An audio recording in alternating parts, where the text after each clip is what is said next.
आप लोग chloroform complete कर लिए थे, CCl4 पायरीन जो था वो भी कंप्लीट कर लिया था और इसके बाद हम पढ़ने वाले थे फ्रीऑन। तो आज का जो अपना टॉपिक रहेगा वो है फ्रीऑन और हैलोजन एक्सचेंज रिएक्शंस।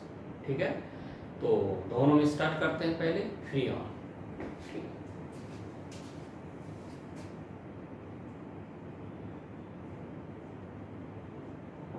आज हम टॉपिक लेने वाले हैं फ्रीऑन। फ्रीऑन ठीक। सबसे पहले ये आती है कि फ्रीऑन क्या है। तो बच्चों, जो फ्रीऑन है वो कंपाउंड है, और कौन से कंपाउंड है? पॉलीक्लोरोफ्लोरो मीथेन, पॉलीक्लोरोफ्लोरोमीथेन, यानी सिंपल कह सकता हूँ पॉलीक्लोरोफ्लोरो हाइड्रोकार्बन, जिन मेनली किसके पढ़ने को मिलते हैं अपने को? मेथेन तथा एथेन के। ठीक है, जैसे मेथेन है तो मेथेन में 4 हाइड्रोजन, अब ये हाइड्रोजन यहाँ से हटती है। ठीक है, ये मेरे पास मेथेन है और ये हाइड्रोजन हटती है और यहाँ पर फ्लोरीन आ जाए, यहाँ पर फ्लोरीन आ जाए, यहाँ क्लोरीन आ जाए, यहाँ क्लोरीन आ जाए। तो इस टाइप का जो कंपाउंड बनता है इसको अपन फ्रीऑन कहते हैं। तो इसका फॉर्मूला क्या बन जाता है? CF2Cl। इस टाइप के जो कंपाउंड होते हैं, इस टाइप के जो कंपाउंड होते हैं उनको अपन फ्रीऑन कहते हैं। क्या कहते हैं उनको? अपन फ्रीऑन कहते हैं। तो बात समझ में आ गई होगी कि फ्रीऑन क्या है। मीथेन के क्लोरोफ्लोरो उत्पन्न, या फ्लोरीन का नंबर चेंज हो सकता है या क्लोरीन का नंबर चेंज हो सकता है, तो ये हो सकता है। ठीक है, इसके बाद देखिए परिभाषा अपने पास आ गई मेथेन तथा, लिखने का अर्थ नहीं लिखा हुआ आपके पास में है, नोट्स हार्ड कॉपी आपको दी भी है ना। मेथेन तथा एथेन या हाइड्रोकार्बन के क्लोरोफ्लोरो उत्पन्न फ्रीऑन कहलाते हैं। अब इन फ्रीऑन का प्रिपरेशन कैसे करेंगे?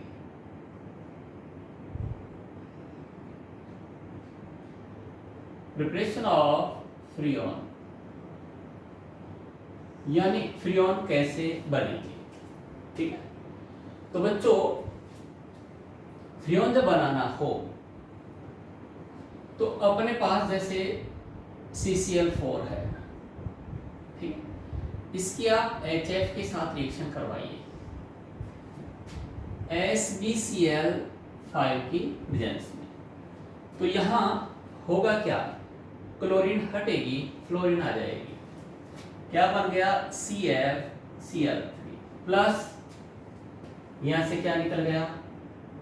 HCl। तो ये जो कंपाउंड है ये है फ्रीऑन। मैंने बताया था यहां पर, मान लीजिए आपके पास पहले से फ्रीऑन है कोई, फिर आप और दूसरा फ्रीऑन बनाना चाह रहे हैं, तो इन प्रेजेंस ऑफ SbCl5 या फिर क्या जाएगा? फ्लोरीन बन जाएगा CF2Cl2HCl। तो ये कंपाउंड अपने आप में क्या है? ये फ्रीऑन है, ये फ्रीऑन, और ये कंपाउंड भी क्या है? फ्रीऑन। ठीक है, अब मान लीजिए आपके पास में है हेक्साक्लोरोइथेन C2Cl6 और आप यहां फ्रीऑन बनाना चाह रहे हैं, क्या लेंगे? SbCl5। तो यहां से क्लोरीन हटेगा, बन जाएगा CF2Cl4 प्लस 2HCl। तो ये भी क्या है? फ्रीऑन है।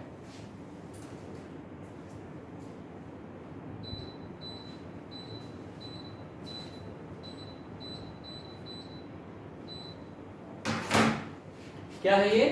फ्रीऑन है। तो इसको भी आप क्या बोलेंगे? फ्रीऑन बोलेंगे। तो ये था प्रिपरेशन ऑफ फ्रीऑन। तो जब भी आप कार्बन के साथ में क्लोरीन होंगी और आप उनसे क्या बनाएंगे? क्लोरोफ्लोरो। जैसे ये मीथेन का क्लोरोफ्लोरो उत्पन्न है, ये मीथेन का क्लोरोफ्लोरो उत्पन्न है, ये इथेन का क्लोरोफ्लोरो उत्पन्न है। इस टाइप के जब कंपाउंड बनते हैं तो इनको फ्रीऑन कहते हैं। ठीक है जी, प्रिपरेशन ऑफ फ्रीऑन आ गया, आपको फ्रीऑन समझ में आ गया। यहां से कोई खतरनाक क्वेश्चन नहीं बन रहा है, ठीक है। एनसीईआरटी में दिया हुआ है तो अपन ने पढ़ लिया है। दूसरा फ्रीऑन का जो नामकरण है वो इंपॉर्टेंट है, ठीक है, वहां से भी एग्जाम में क्वेश्चन आ सकता है। तो फ्रीऑन का नामकरण, फ्रीऑन का नोमेनक्लेचर कैसे किया जाए। तो बच्चों जब भी फ्रीऑन का नोमेनक्लेचर किया जाता है, नोमेनक्लेचर ऑफ फ्रीऑन किया जाता है तो लिखा जाता है फ्रीऑन। क्या लिखा जाता है? फ्रीऑन। यानी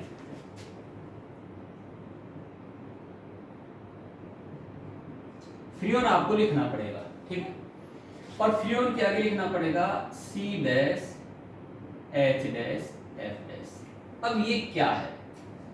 C dash H dash F dash क्या है? यहां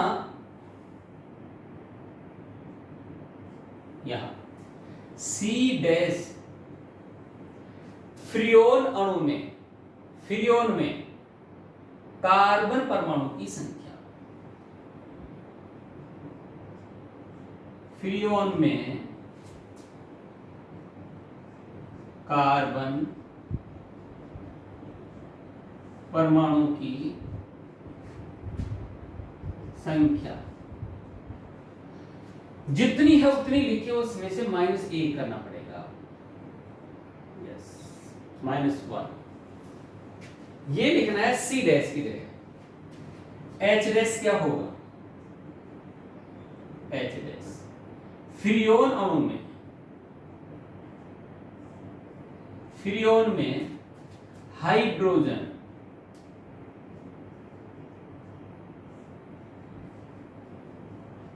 परमाणु की संख्या और उसमें +1 करना है, ठीक। F डैश फ्रीऑन में फ्लोरीन, फ्रीऑन में फ्लोरीन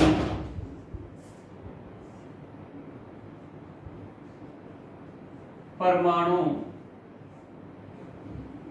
की संख्या, उसमें ना तो प्लस करना है और ना ही माइनस करना है।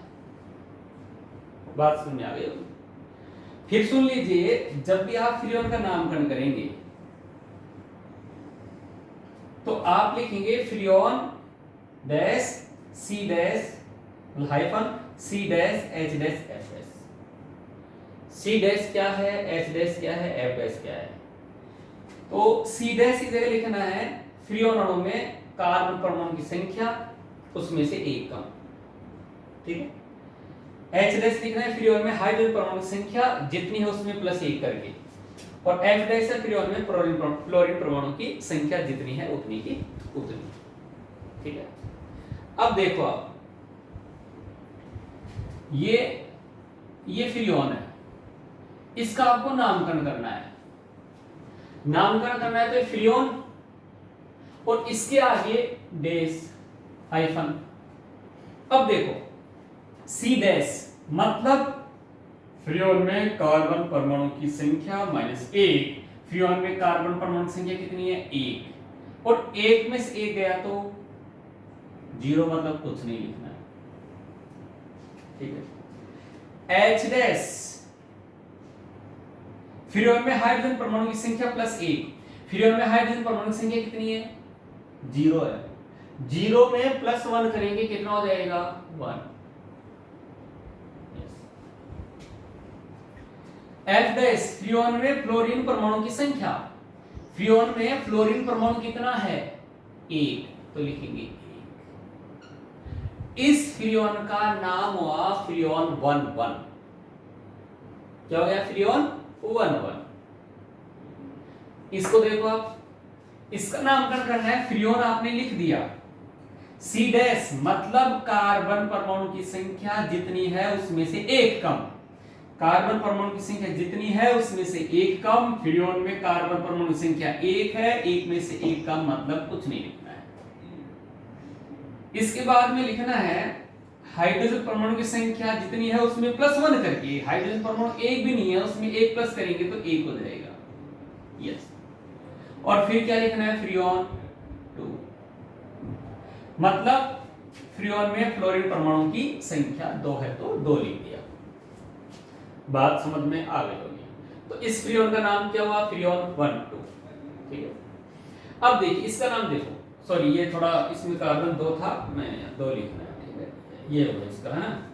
यस, इसका नाम लिखना है। इस फ्रीऑन में देखिए कार्बन परमाणु की संख्या कितनी है, 2। 2 में से कितना कम करना है, 1। 2 में से 1 गया तो 1। हाइड्रोजन परमाणु की संख्या एक भी नहीं है तो उसमें क्या करना है, +1 करना है। H जगह फ्रीऑन में हाइड्रोजन परमाणु की संख्या +1, हाइड्रोजन परमाणु की संख्या एक भी नहीं है उसमें +1 करना है तो 1, और फ्लोरीन कितना है, 2। क्लोरीन से आपको लेना देना नहीं है, क्लोरीन यहां संयोजकता पूरी करने के लिए आएगा।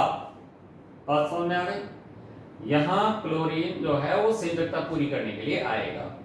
तो इसका नाम हुआ फ्रीऑन 112। यस, फ्रीऑन क्या हो गया, 112 हो गया। तो इस टाइप से आप लोगों को क्या करना है, फ्रीऑन का नाम करना है। देखिए बच्चों, बहुत लोग इसको क्या कर देते हैं, नामकरण करते हैं तो लिखते हैं क्या, फ्रीऑन लिखते हैं, फ्रीऑन, और फिर आगे लिखते हैं XYZ, ऐसे लिख देते हैं कि फ्रीऑन के नामकरण में XYZ। अब X का मतलब वही है, और वो X का मतलब आप क्या मानो, Y का मतलब क्या मानो, हो सकता है किसी को क्लोरीन मान लिया, कंफ्यूजन की स्थिति रहती है। इसलिए अपन क्या करते हैं, अपन यहाँ पर कार्बन ही ले लेते हैं, ऐसे C', H', F', इस तरीके से अपन लोग मान लेते हैं। तो ये अपने पास क्या बन जाता है, थोड़ा आसान बन जाता है याद रखने के हिसाब से। तो कार्बन में तो क्या करना है, एक कम करना है, हाइड्रोजन में +1 करना है। तो इस टाइप से ये बन गया फ्रीऑन। तो इसमें X तो होगा कार्बन की संख्या -1, Y होगा हाइड्रोजन की संख्या +1, और Z जो है वो होगा फ्लोरीन परमाणु की संख्या। बहुत बार आप लोगों को फ्रीऑन का नामकरण, क्योंकि एनसीईआरटी बेस है, बहुत बार ऐसे होता है कि फ्रीऑन का सूत्र देके नाम पूछ लेता है, सूत्र देके नाम पूछ लेता है, फॉर्मूला देकर नाम पूछ लेगा, फॉर्मूला देकर नाम पूछ लेगा। बहुत बार ऐसे होता है कि नाम दिया हुआ है, जैसे यही दे दिया फ्रीऑन 112, और बोलता है इसका फॉर्मूला बनाओ। अब फॉर्मूला बनाएंगे तो 1 आया, पहला ये कार्बन, ये कौन है, हाइड्रोजन, और ये है फ्लोरीन। ठीक है, तो कार्बन जो होता है उससे फॉर्मूले में क्या लिखा जाता है, कम लिखा जाता है, मतलब एक्चुअल में यहां कार्बन लिखना होगा। तो जो C' की वैल्यू है, जो C' की वैल्यू 1 है, जब 1 की वैल्यू रख रहे हैं तो माइनस का 1 कितना जाएगा, प्लस का 2 हो जाएगा, यानी फ्रीऑन में कार्बन परमाणु की संख्या कितनी हो जाएगी, 2 हो जाएगी। तो कार्बन परमाणु संख्या हुई 2। यस, अब हाइड्रोजन की बात करें तो भैया हाइड्रोजन क्या होगा, यह एक बढ़ाकर लिखा गया है। अगर यहाँ हाइड्रोजन का नंबर 1 लिखता हूं तो ये 1 इधर जाएगा, माइनस का हो जाएगा, और फ्रीऑन में हाइड्रोजन परमाणु संख्या 0 निकल कर आएगी। मतलब आप लोगों को हाइड्रोजन नहीं लिखना है, इसके बाद देखो आप हाइड्रोजन नहीं लिखना है। फिर ये किसको रिप्रेजेंट करता है, फ्लोरीन, यानी फ्रीऑन में फ्लोरीन परमाणु की संख्या ही है ये, और ये कितनी आ रही है, 2 आ रही है। तो फ्रीऑन में फ्लोरीन हो गया 2। अब कार्बन के साथ में 2 फ्लोरीन आ गया। अब एक कार्बन जो है उसके साथ में 4 वैलेंसी होती है। 2 कार्बन है तो 2 कनेक्ट होंगे, तो 3 वैलेंसी इसकी बच गई और 3 वैलेंसी इसकी बच गई है। 6 वैलेंसी होनी चाहिए, 2 वैलेंसी कंप्लीट हो गई, 4 वैलेंसी जो बच गई है वो क्लोरीन से कंप्लीट होगी। यस, तो फ्रीऑन 112 का फॉर्मूला ये होगा। अगर ये होता अपने पास फ्रीऑन, अपने पास होता फ्रीऑन 114, तो मुझे पता है ये कार्बन को बता रहा है, फटाफट देख लो, कार्बन को बता रहा है। कार्बन इसमें 1 कम करके लिखा गया है, एक्चुअल में कार्बन कितना हो जाएगा, 2 हो जाएगा। हाइड्रोजन 1 ज्यादा लिखा जाता है, इसका मतलब हाइड्रोजन नहीं है, तो हाइड्रोजन नहीं बनानी है। जो 4 बता रहा है वो फ्लोरीन को बता रहा है, फ्लोरीन हो गया 4। अब कार्बन की वैलेंसी कंप्लीट करने के लिए आप लोगों को फ्लोरीन के बाद में क्लोरीन कितना लेना पड़ेगा, 2। तो इस टाइप से जो फ्रियोन 114 का जो फॉर्मूला होगा वो अपने पास निकल कर आएगा C2F4Cl2। क्लियर हुआ? इस टाइप से अपने पास जो फ्रियोन है उनका प्रिपरेशन, उनका नोमेनक्लेचर कंप्लीट हो रहा है। ठीक है, अब हम देखना चाहेंगे कि इस फ्रियोन का हमारे एनवायरनमेंट पर, हमारे पर्यावरण पर क्या फर्क पड़ता है। ठीक है, यस, इसको रफ करने के बाद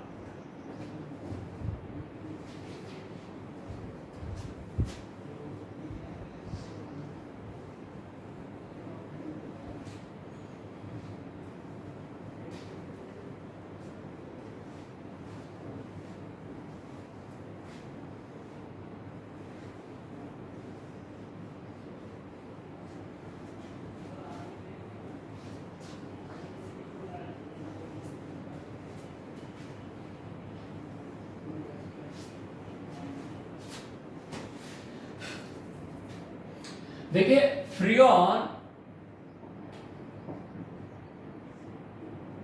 का जो फ्रियोन उसका उपयोग क्या है, फ्रियोन का उपयोग देखो बच्चों, जो फ्रियोन होता है वो परशीतक मतलब ठंडा करने वाला, फ्रीजिंग के काम में लिया जाता है। इन फ्रियोन का यूज जो है वो अपन घर में देखें तो जो अपना फ्रीज है उसमें यूज होता है। अगर फ्रीज में से पीछे गैस किट होता है, मटका सा रखा होता है जिसमें गैस भरी होती है, उस गैस किट को हटा दिया जाए तो फ्रियोन केवल एक बॉक्स का काम करता है और कुछ नहीं करता, वो ठंडा नहीं कर पाएगा। तो वहां फ्रियोन गैस का यूज हो रहा होता है। जो फ्रिज है उसमें ठंडा करने के लिए फ्रियोन गैस का यूज किया जा रहा है। आप देखें अपनी जो कार वगैरह होती है उसमें जो एसी होता है, उस एसी में भी फ्रियोन गैस का यूज हो रहा है। इस कमरे में जो एसी चल रहा है तो उसमें भी किसका यूज हो रहा है, फ्रियोन का यूज हो रहा है। मतलब ये कह सकते हैं जो फ्रियोन है उसका जो उपयोग है वो शीत संग्रहालय, कोल्ड स्टोरेज, केवल संग्रहालय नहीं, संग्रहालय का मतलब होता है संग्रह करना, ठीक है, पर मैं बोलूंगा शीत संग्रहालय मतलब कोल्ड स्टोरेज में फ्रियोन का यूज हो रहा है। एसी वगैरह कहीं भी यूज हो रहा है वहां इसका फ्रियोन का यूज हो रहा है। फ्रीज में जो है फ्रियोन का यूज हो रहा है। मतलब जहां प्रशीतक का काम, जहां फ्रीजिंग का काम, जहां ठंडा करने का काम किया जा रहा है वहां फ्रियोन का यूज हो रहा है। ठीक है, तो होता क्या है, ये इसका उपयोग है। इसका पर्यावरण पर अगर प्रभाव देखें, ठीक है, अगर इसका पर्यावरण पर प्रभाव देखें तो ये फ्रियोन गैस जैसे इन्वायरमेंट में रिलीज होती है ये हल्की होती है और ये ऊपर की ओर उठती जाती है और ये ओजोन परत तक पहुंच जाती है।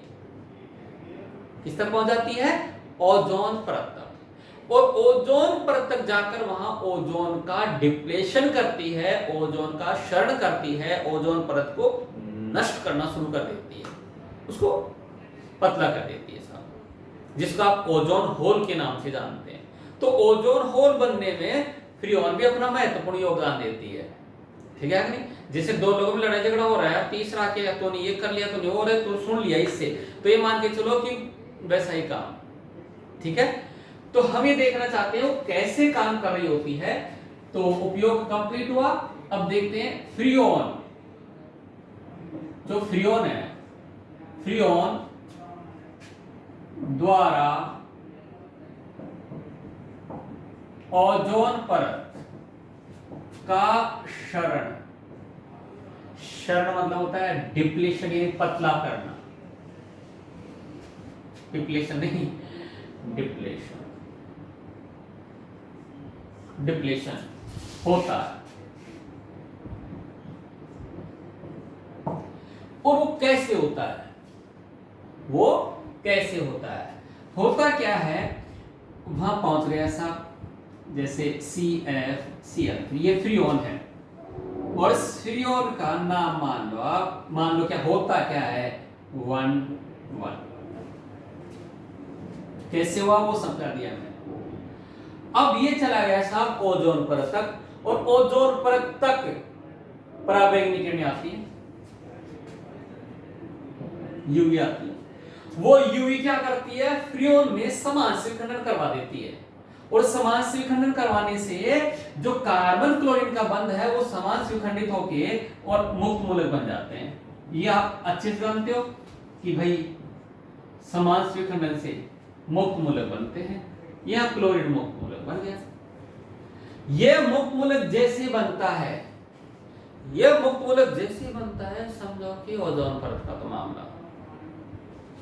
कैसे? यह मुक्त मूलक ओजोन को बोलता है क्या कि हम भी तेल में समान से विखंडन करने वाले हैं, और समान से विखंडन से मुक्त मूलक यानी विखारी पैदा होते हैं भाई, ClO, ये मुक्त मूलक बन गया और साथ में O2 रिलीज हो गई। आप क्या देख रहे हैं? आप ये देख रहे हैं कि इसमें ओजोन O2 में कन्वर्ट हो गई, कुल मिला के ओजोन नष्ट हो रही है। बात समझ में आ गई? अब ये वाला मुक्त मूलक जो बना है ये आगे फिर ओजोन से, इसने भी ओजोन से, ये भी ओजोन से क्या करेगा, Cl, देखो ये ऑक्सीजन इसके पास गई और दो ऑक्सीजन के मॉलिक्यूल मिल गए, और वो मुक्त मूलक फिर से मुक्त हो गया साहब। यानी ओजोन तो लगातार O2 में कन्वर्ट हो रही है, ओजोन लगातार O2 में कन्वर्ट हो रही है, ये पर्यावरण में भी पढ़ाया जाता है भाई। तो ओजोन लगातार O2 में कन्वर्ट हो रही है, और जो मुक्त मूलक ये कबाड़ा किया था वो मुक्त मूलक वापस से मुक्त हो गया है, और फिर वापस से शुरू कर देता है ओजोन का O2 में परिवर्तन। तो ये प्रक्रम चलता रहता है भैया, और ओजोन लगातार लगातार नष्ट होती रहती है और वो O2 में कन्वर्ट हो जाती है। इसको कहते हैं ओजोन डिप्लेशन। ओजोन परत जो है वो हमारे लिए बहुत ही महत्वपूर्ण है, लाभदायक है, बहुत फायदेमंद है, क्योंकि पराबैंगनी किरणों को आने से रोकती है। पराबैंगनी किरणें जो है वो बहुत हानिकारक होती हैं, त्वचा के रोग, कैंसर वगैरह उत्पन्न करती हैं, ठीक है नहीं? तो ओजोन का होना जरूरी है, ओजोन को बचाना चाहिए। ओजोन बचाने के लिए हमें ओजोन बचाने के लिए हमें ऐसे फ्रियोन्स का कम से कम उपयोग करना पड़ेगा। समझ रहे मेरी बात को? तो कम से कम उपयोग करना पड़े, ठीक है कि नहीं? कम से कम ओजोन तक फ्रियोन जाए, कम से कम वो गैसें जाएं जो ओजोन को नष्ट कर रही है। तो इसके लिए लोगों को जागरूक करना जरूरी होता है। जैसे आप लोगों को नहीं पता, हम लोगों को नहीं पता कि ओजोन भी हमारे लिए बहुत महत्वपूर्ण है, उसको अपन बचा सकते हैं। अब कई सोचते हैं मैं कैसे बचाऊंगा, वो तो बहुत ऊपर है यार, है तो ऊपर तेरे को जाने की जरूरत नहीं है। हाँ, तो आपको जाने की जरूरत नहीं है वहां तक। आप यहाँ बैठ बैठे ओजोन परत को बचा सकते हैं। आप ओजोन परत को बचाएंगे तो आप खुद भी बचेंगे। तो इसके लिए क्या करना है? लोगों को जागरूक करना होता है, और लोगों को जागरूक करने के लिए जैसे होता है ना, आप मदर डे, फादर डे, ठीक है कि नहीं, और भी बहुत सारे डे होते हैं। तो समझ मेरी बात को, इन ऐसे हमारे को भी एक डे मनाना पड़ता है, ओजोन डे, ओजोन संरक्षण दिवस। क्या मनाना होता है हमारे को? एनसीईआरटी की लाइन है ये, और आया हुआ क्वेश्चन है, नीट में क्वेश्चन आया था, इसलिए इतनी नोट समझा रहा हूं, ठीक है? ओजोन को बचाने के लिए या उसके प्रति लोगों को जागरूक करने के लिए ओजोन संरक्षण दिवस मनाया जाता है। और कब मनाया जाता है? 16 सितंबर को। अब उसमें सन नहीं लिखनी है, क्योंकि हर साल मनाना है अपने को। हर वर्ष 16 सितंबर को ओजोन संरक्षण दिवस मनाया जाता है। अब आप नहीं मनाते हो क्योंकि आपके पास और पहले से बहुत सारे डे होते हैं, ठीक है? तो उसमें लोगों को जागरूक किया जाता है कि हम कैसे ओजोन परत को बचा सकते हैं। ये नीट में आया था भाई, ओजोन संरक्षण दिवस कब मनाया जाता है? तो ये 16 सितंबर को मनाया जाता है। ये राजस्थान बोर्ड में एनसीईआरटी में है, ठीक है? तो अपने को ध्यान होना चाहिए 16 सितंबर को ओजोन संरक्षण दिवस मनाया जाता है। लिखो ले जी भाई, 16 सितंबर को ओजोन संरक्षण दिवस मनाया जाता है। तो बाकी के सारे जितने भी आपके डे है ना, जो दिवस है, उनमें सबसे अच्छा डे, सबसे अच्छा दिवस ये है जो आपको और आपके परिवार को, आपके समाज को बचाएगा बीमारी से। ठीक है भाई, यस। इस तरीके से फ्रीऑन की कहानी खत्म हुई भाई। मजा आया होगा? यस।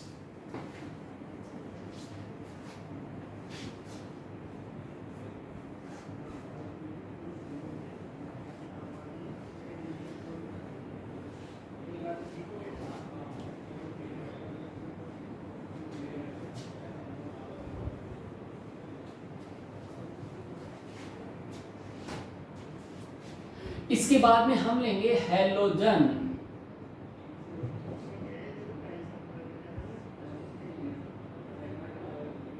विनिमय। हैलोजन विनिमय प्रक्रिया,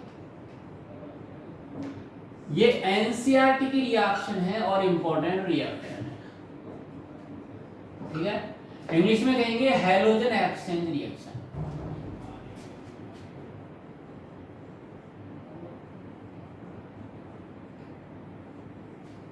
halogen exchange reaction, yes. Sir क्या है? देखो बच्चों, एल्किल क्लोराइड तथा एल्किल ब्रोमाइड आसानी से बन जाते हैं। जब आपने प्रिपरेशन ऑफ एल्काइल हैलाइड देखा, जहां एल्काइल हैलाइड बन रहे थे एल्कोहल से, ठीक है, तो क्लोराइड और ब्रोमाइड आसानी से बनते हैं। लेकिन फ्लोराइड और आयोडाइड, फ्लोराइड तथा आयोडाइड को बनाना इतना आसान नहीं है। सही बात। तो हम क्या करते हैं, पहले क्लोराइड ब्रोमाइड बना लेते हैं, फिर उससे आयोडाइड, एल्किल आयोडाइड तथा एल्किल फ्लोराइड बनाते हैं। और इसको कहा जाता है हैलोजन एक्सचेंज। मतलब एक्सचेंज मतलब होता है लेन देन, विनिमय मतलब आदान प्रदान। ठीक है, तो ये रिएक्शन इंपॉर्टेंट है। इसमें पहली रिएक्शन है फिंकेलस्टाइन।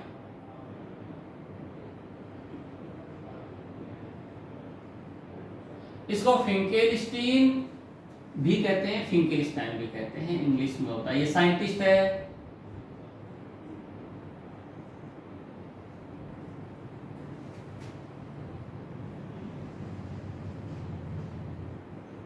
ये वही Finkelstein reaction, yes.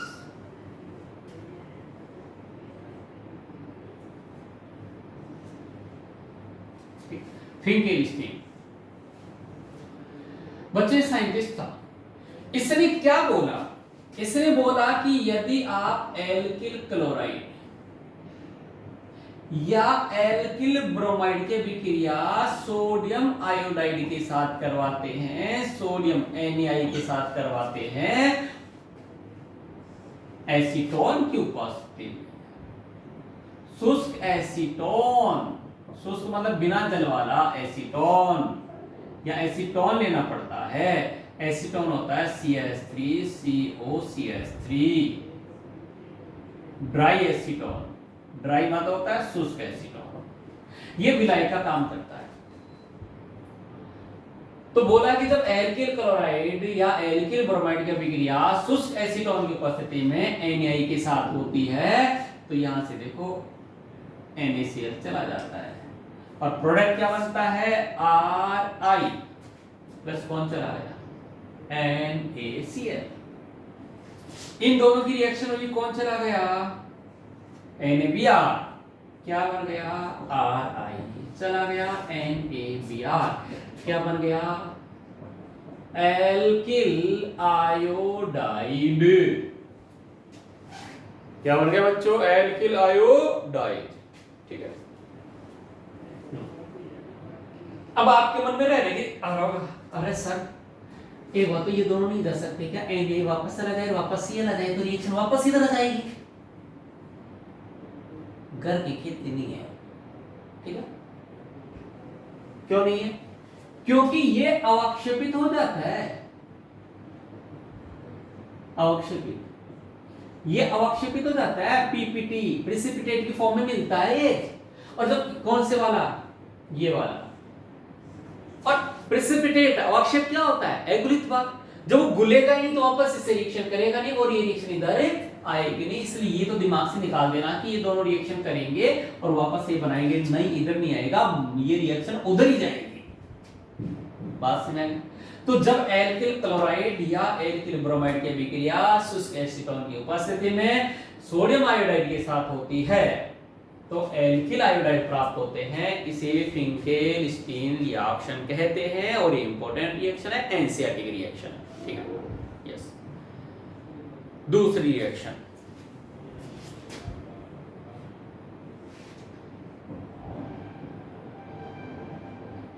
Swarts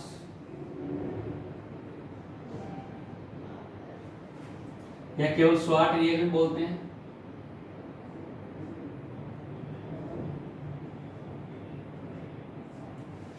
sword अभिक्रिया,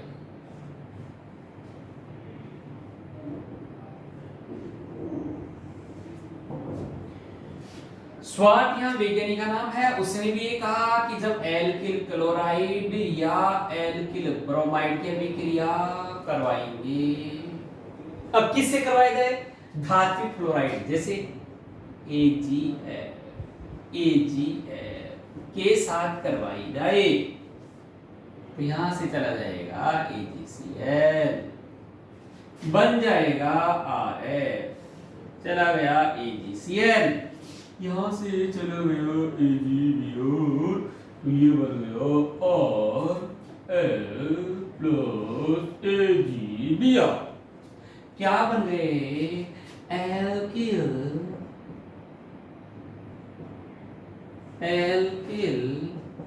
फ्लोराइड। यस,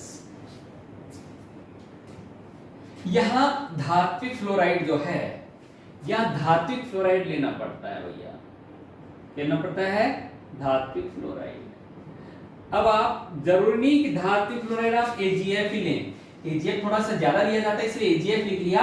धात्विक फ्लोराइड दूसरे भी हो सकते हैं जैसे COF2 Hg2 F2SB F3 etcetera इत्यादि। अब सुनो, आप क्या, अब ये सुनो कि स्वार्ट्ज रिएक्शन क्या है। जब मैं लिखूंगा नहीं क्या वो लिखा हुआ आपके पास, लिखा हुआ है क्या, मैं जो बोल रहा हूं लिखा हुआ है। जब एल्किल क्लोराइड या ब्रोमाइड की अभिक्रिया, जब एल्किल क्लोराइड या एल्किल ब्रोमाइड की अभिक्रिया धात्विक फ्लोराइड जिसमें ये हो सकते हैं, AgF भी हो सकता है। जब एल्किल क्लोराइड या एल्किल ब्रोमाइड की अभिक्रिया धात्विक फ्लोराइड के साथ जैसे COF2 HgF2 AgF SbF3 इत्यादि हो सकते हैं, जिनमें अपन क्या ले लेते हैं जनरली AgF, धात्विक फ्लोराइड के साथ होती है तो एल्किल फ्लोराइड प्राप्त होते हैं, एल्किल फ्लोराइड प्राप्त होते हैं। इसे स्वार्ट अभिक्रिया कहते हैं। क्या कहते हैं बच्चों, स्वार्ट अभिक्रिया। चलो ये तो कहानी खत्म हो गई। अब आपके मन में ये जरूर आना चाहिए कि सर एग्जाम में क्वेश्चन कैसे आएगा। क्वेश्चन आएगा एल्किल क्लोराइड से एल्किल फ्लोराइड बनाने के लिए प्रयुक्त अभिक्रिया या के लिए उपयुक्त अभिक्रिया है, समझ लो। एल्किल क्लोराइड से एल्किल फ्लोराइड प्राप्त करने के लिए उपयुक्त अभिक्रिया है। वहां 4 नाम होते हैं, फिंकेल स्टीन, स्वार्ट्ज, डार्जन, और भी हो जाएंगे। इतने सारे नेम रिएक्शन 4 दे देंगे, चारों आपको ऐसे लगेंगे यार ये भी हो सकती है, ये भी हो सकती है। फिर आपको थोड़ा सा याद आएगा हाइड्रोजन विनिमय अभिक्रिया 2 थी, एक तो स्वार्ट्ज थी और एक फिंकेल स्टीन। अब यार दोनों ऑप्शन में है, ये किससे बनता था, फ्लोराइड किससे बनता था, तो आधों को तो ये अच्छा नाम लगता है फिंकेलस्टीन, आधों को स्वार्ट्ज लगता है। फिर वो सोचता है यार ये और ये, बस इसमें काम हो जाता है। नीट में यही तो होता है, अरे क्वेश्चन का जवाब वही है, आंसर तो वही है, बस सही को पहचानना है। वो पहचान नहीं पाते, वो पहचानने अपने को कंफ्यूज करता है। तो इसलिए यहां थोड़ा सा ऐसे याद रखें आप लोग। तो क्वेश्चन पता चल गया ना। एल्किल ब्रोमाइड से एल्किल आयोडाइड बनाने के लिए उपयुक्त अभिक्रिया कौन सी है? फिंकेलस्टीन। अब वहां विनिमय के नाम पर यार स्वार्ट्ज भी आती है, यार स्वार्ट्ज में क्या होगा, तो बच्चा बड़ा कंफ्यूज होता है। तो इसके लिए आप ऐसे याद रखें, NaI मतलब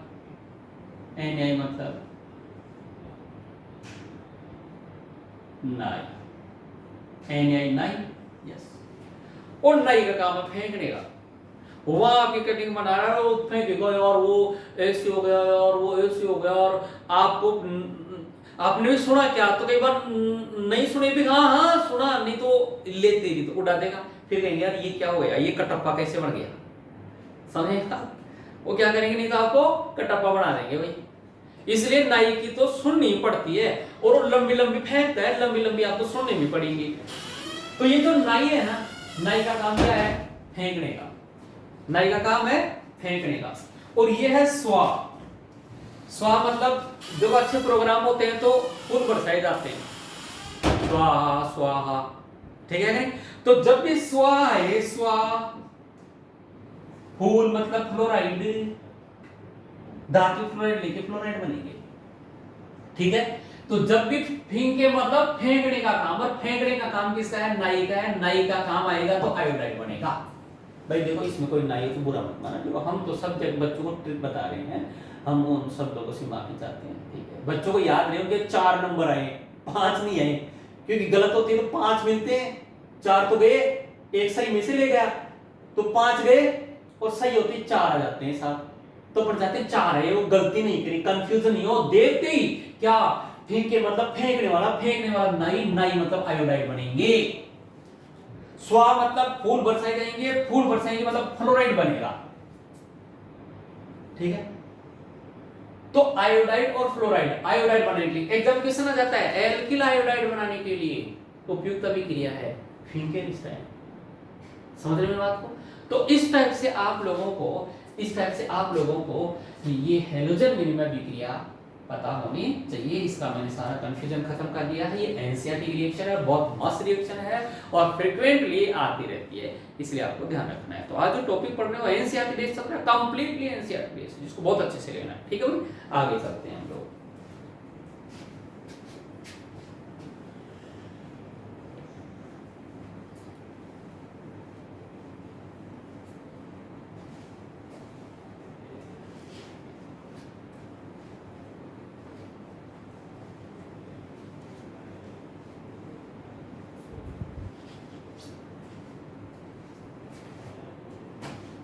देखो अब अपने पास क्या है, ये हैलोजन वाले खत्म हो गए, CCl4 खत्म हो गया, सी क्लोरोफॉर्म खत्म हो गया, हाइड्रोफॉर्म ये खत्म हो गए। इसके बाद में हम लोगों ने हैलोजन एक्सचेंज के लिए पढ़ लिया, हमने फ्रीऑन पढ़ लिया जो पॉलीहेलो कंपाउंड था। एक बार बच्चों की जो है डाउट वगैरह याद आता है कि सर जेम डाइहेलाइड क्या होता है, विस डाइहेलाइड क्या होता है ना, और एल्फॉर्मिक डाइहेलाइड क्या होता है, तो ये थोड़ा सा मैं आपको बता देता हूँ। एक टर्म बार बार आता है, जेम डाइहेलाइड, जेम डाइहेलाइड। अगर जेम डाइहेलाइड की बात करें, कहीं ये लिखा हुआ आता है, तो आप समझ जाओ कि एक ही कार्बन पर 2 हैलोजन, बस वो जेम डाइहेलाइड होगा, ठीक है? इधर कुछ भी हो सकता है, 2 से इतना कुछ भी हो, एक कार्बन पर 2 हैलोजन, एक कार्बन पर 2 हैलोजन परमाणु,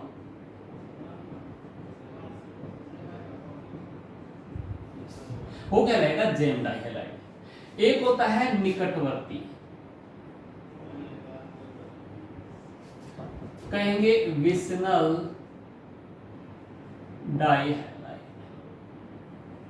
तो ये इसको VICD कहते हैं, विक डाइहेलाइड, विक डाइहेलाइड। तो इनका मतलब ये कि निकटवर्ती, विसिनल या विक डाइहेलाइड। इसका मतलब होता है दो निकटवर्ती कार्बन पर दो हाइड्रोजन परमाणु, ये एक यहां एक वहां, पड़ोस में पड़ोस में पड़ोस में। जब पड़ोस में होते हैं तो क्या बोला जाता है उसको, विस डाइहैलाइड। ठीक है, क्या बोला जाता है, विस डाइहैलाइड बोला जाता है। ठीक है भाई, तो ये हो गया विस डाइहैलाइड। क्लियर। एक होता है अल्फा ओमेगा डाइहैलाइड। इसमें क्या होता है कि हाइड्रोजन परमाणु ना तो दो हाइड्रोजन परमाणु ना तो एक कार्बन पर होते हैं जा और ना ही नियरेस्ट पर होते हैं। इसके अलावा जैसे एक यहां दूसरा वहां, ठीक है नहीं, तो इसको बोला जाता है अल्फा ओमेगा डाइहैलाइड। बात समझ में आ गई होगी, क्लियर है। तो आपको कहीं ये टर्म दे रखी हो, जेम डाइहैलाइड एक कार्बन पर दो हाइड्रोजन परमाणु, विस डाइहैलाइड, विसिनल डाइहैलाइड निकटवर्ती दो कार्बन पर एक एक हाइड्रोजन परमाणु, और अल्फा ओमेगा डाइहैलाइड दूर दूर, ना तो एक पर दो ना पड़ोस में एक एक, दूर दूर होती है, उसको अल्फा ओमेगा डाइहैलाइड बोला जाता है। तो इस तरीके से जो है हाइड्रोजन कंपाउंड क्या हो गए, कंप्लीट हो गए। ठीक है नहीं, अब हम एल्कोहल कंपाउंड लेंगे।